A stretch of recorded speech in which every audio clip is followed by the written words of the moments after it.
En Occident, plus de 50% des jeunes divorcent juste après avoir eu leur premier enfant.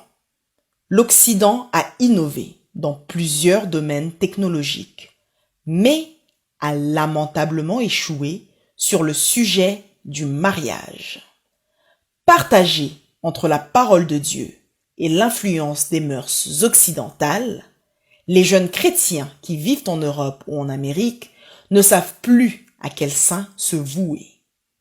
Pourquoi il y a tant de divorces chez les jeunes ces derniers temps? Pour répondre à cette question, nous sommes allés au 2420 rue des Carrières à Montréal pour rencontrer Maman Véro Mukandila, une femme de prière qui habite le Canada depuis plus d'une vingtaine d'années. Alors Maman Véro, je pense que vous avez d'autres caractères à débattre parce qu'on avait dit que ce sera la suite de notre série. Merci beaucoup Fabienne pour cette question. Je vais répondre à cette question selon la parole de Dieu parce que nous ne pouvons rien apprendre sans la parole de Dieu. C'est la parole de Dieu qui nous donne l'instruction, la marche à suivre sur tout ce que nous faisons sur la terre des vivants. Et alors, c'est vrai, je disais, comme la fois passée, j'avais dit, et je le répète encore, il y a un taux de divorce très élevé dans la diaspora aujourd'hui.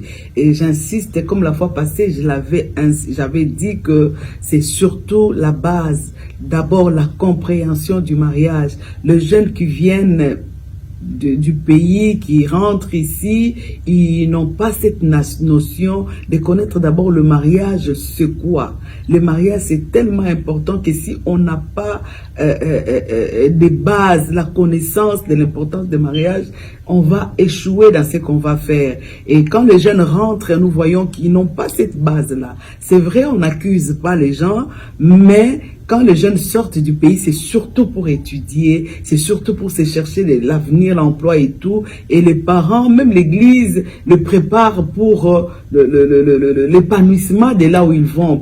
Ils pensent pas au mariage. Un jeune qui sort au pays à 19 ans, on va pas l'enseigner sur le mariage. On va lui dire, fais attention, ne fume pas la drogue, fais attention, il semble là-bas. On va pas lui parler du mariage. Une jeune fille qui sort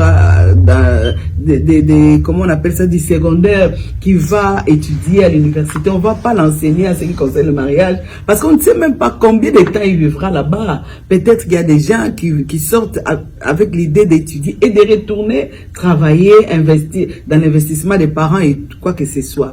Donc cette notion-là de comprendre c'est quoi le mariage, c'est vraiment primordial. C'est pourquoi je voulais répondre à cette question. Pourquoi les divorces? Parce que les jeunes ne comprennent pas l'essentiel. Les jeunes ne comprennent pas l'avenir. On ne peut pas construire un avenir sans la prescription de celui qui est le maître de l'avenir. La fois passée, je vous ai parlé d'une des conditions que moi je trouve très importantes et essentielles pour qu'un homme ou une fille doive avoir avant qu'il se lance dans le mariage, c'était la spiritualité. Pour moi, en ce qui concerne la parole de Dieu, un homme, c'est un leader dans sa maison. C'est l'homme qui conduit les bateaux, c'est l'homme qui prend en charge sa famille, c'est l'homme qui donne la direction. Un leader qui n'est pas préparé dans le spirituel, c'est un leader d'emblée qui va échouer. Tu ne peux pas prendre la spiritualité de ta maison en charge si toi-même tu n'es pas formé. Voilà un homme qui te vient pour t'épouser. C'est sûr qu'aujourd'hui, une jeune fille actuellement va vouloir qu'il soit musclé, va vouloir qu'il soit beau, va vouloir, je ne sais pas, tu peux avoir des critères que moi je ne dis pas que ce n'est pas bon. Mais il faut mettre des choses selon l'ordre d'importance des choses. C'est pourquoi pour moi, la première des choses, j'ai parlé de la spiritualité. La deuxième des choses que je parlerai aujourd'hui, c'est la communication. D'emblée, s'il y a un homme qui te côtoie et que la communication est difficile, la communication, moi je trouve ça très importante, c'est le premier pas pour l'ouverture des gens de se mettre ensemble. Donc tout mariage commence par la communication et tout mariage vit par la communication. Mais déjà quelqu'un qui vient, tu te sens menacé quand tu soulèves certaines choses pour lui parler. Par rapport à ses réactions, tu te sens pas libre. pour lui parler de certaines choses. Mais déjà, vous êtes fiancés. Tu as comme le main lié pour lui parler de certaines... Il ne va pas vouloir, il ne va pas accepter, il va croire quoi? C'est déjà quelque chose qui ne va pas là. Qui ne va pas là. Parce que le mariage, comme je dis aujourd'hui, si tu as 25 ans, 30 ans, tu te maries et que le Seigneur permettait que tu vives 80 ans, 90 ans sur la terre, ça signifie que plus de temps tu feras dans le mariage. C'est-à-dire que tu dois aller dans un endroit où tu te sens déjà à l'aise. Alors, pour moi, la communication est vraiment importante. Mais si tu n'es pas en confiance toi-même, tu ne te sens pas en confiance pour communiquer avec la personne qui te veut en mariage, c'est que déjà, il y a un problème. Il y a un problème. Et ça là, moi je trouve la communication dans le mariage très, très importante. Il y a des couples, surtout de notre communauté, où nous venons, les femmes étaient tellement résignées et qu'elles ne pouvaient pas dire, elles n'avaient pas droit à la parole. Alors on vient dans un pays qui nous donne la liberté de parler. Tu vois deux cultures qui se mélangent. Avec ce qu'on a eu, avec ce que tu vois ici, c'est sûr que ça révolte plusieurs femmes. Mais si tu n'as personne pour parler de ce que tu penses, pour parler de l'avenir, c'est déjà un problème. C'est déjà un problème. Parce que l'homme qui va t'épouser, s'il est du diaspora, c'est quelque chose, ça signifie que là où il vient, il n'a pas un sens de communiquer. Parce que chez nous, à dire vrai, on va se le dire, ça n'existe pas un couple qui s'assoit pour débattre des problèmes sérieux dans les couples. Chez nous, on donne la direction. Tu ne suis pas, tu n'es pas une bonne femme. Tu n'obéis pas, tu n'es pas une bonne femme. Or, ici, ce n'est pas ça. Ici, la femme doit être écoutée. D'ailleurs, une femme qui n'est pas écoutée, elle est renfermée, elle ne se sent pas aimée, elle est comme démolie au-dedans d'elle. Parce que tu vas vivre dans un monde ici, là, où la parole, c'est la liberté. Alors tu vas t'étouffer. Alors, quand quelqu'un, je pense pour moi, quand quelqu'un qui te veut dans le mariage, il faut réaliser, est-ce que cet homme, ça communiquer, c'est comment communiquer avec lui. Est-ce que je suis à l'aise de parler de certaines choses et qu'il m'écoute et qu'il me réponde aussi? Est-ce que je suis à l'aise avec ça? Est-ce que... Parce qu'il y a certaines femmes qui craignent même de déborder certains sujets. Ah, il va mal prendre ça. Sa réaction sera comment? Ça signifie que quelque part ta liberté est étouffée. C'est un grand problème. D'emblée, si tu vois un homme dont tu ne peux pas communiquer, mais tu l'aimes parce qu'il est beau, c'est des choses où il faut traiter avant de rentrer. Il faut traiter avant de rentrer. Parce que demain, ça sera un grand problème. C'est pourquoi il y a des taux de divorce. Parce qu'ils s'aiment, ils s'emballent, parce que c'est un prince charmant. Mais le mariage, tu peux rentrer parce que c'est un prince charmant. Tu vas entrer les yeux fermés. Mais dans le mariage, tu ne vivras pas les yeux fermés. Le mariage, c'est une responsabilité que Dieu donne à l'homme et à la femme. Et des responsabilités qui vont former demain une société.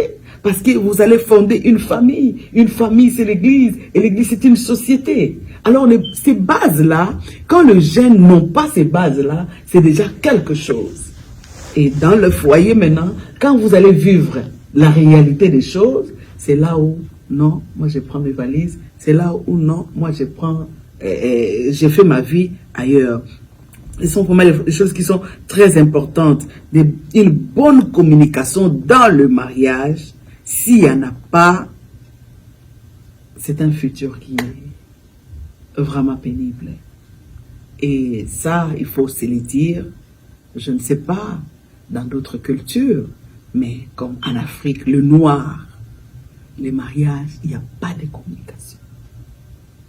Nous vivons dans le mariage comme nos ancêtres ont vécu. Mais ici, nous sommes dans un monde évolué. La femme a étudié, l'homme a étudié, on doit s'épanouir.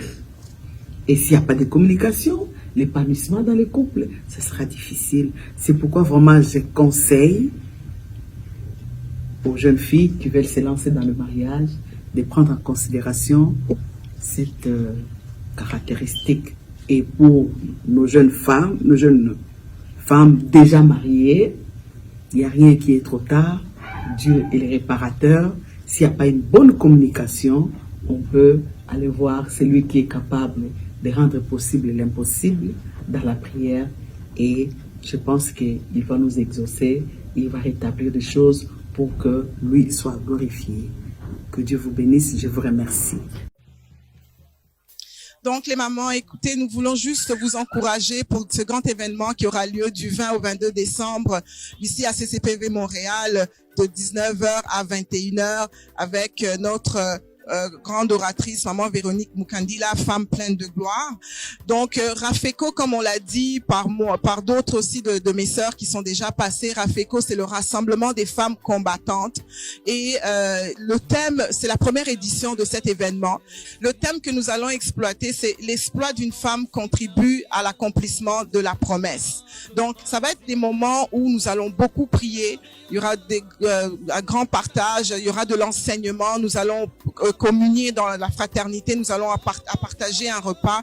Donc, c'est une grande activité qui est destinée à toutes les mamans. Jeunes femmes, jeunes mamans, il n'y a pas, dès que tu es une femme, tu es une maman, dès que tu es une maman. Donc, nous voulons vous encourager à venir.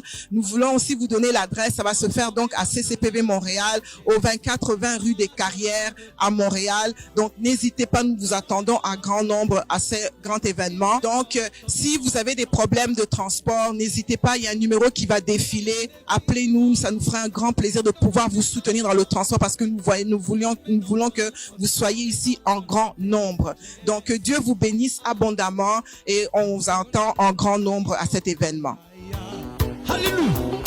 Fongola lola na yo lelo yaya fongola lola